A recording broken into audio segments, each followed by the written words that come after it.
Okay, so the last thing is perseverance and creativity, and I think that this is where the job was most fun for me.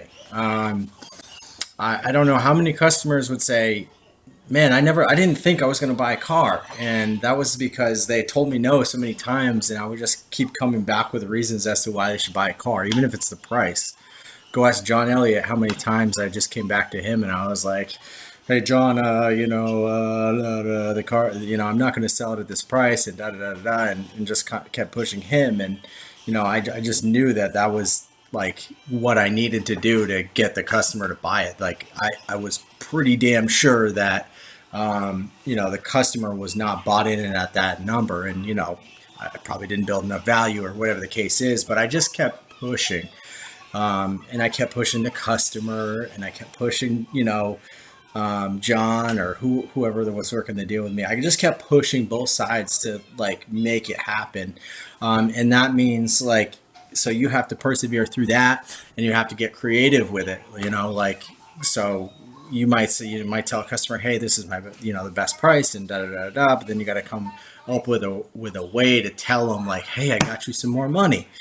And that comes from guidance from the desk as well, from us helping you sort of through that and come up with those ways of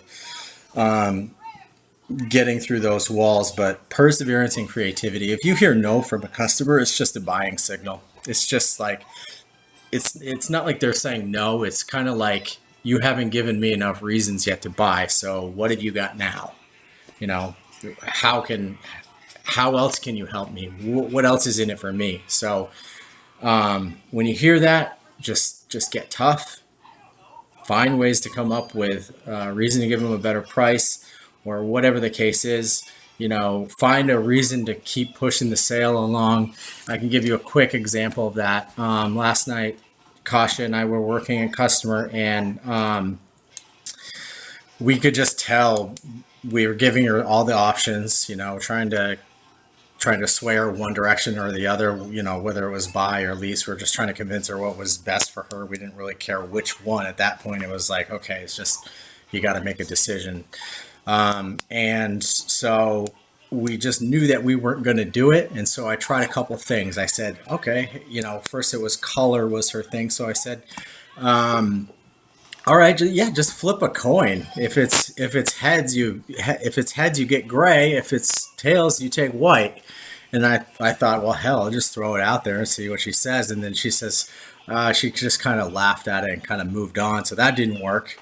So I wasn't getting anywhere there. And then by the end of it, I just said, all right, well, let's just take a credit app. So when you do make that decision, then that'll just make things, a little bit easier for us and for you when you come back to pick up the car. So I'm just gaining a minor commitment, and I'm still pushing the sale a little bit further. So I think between the four of these things that I've kind of presented here today, these are what should help everybody be a little bit more successful.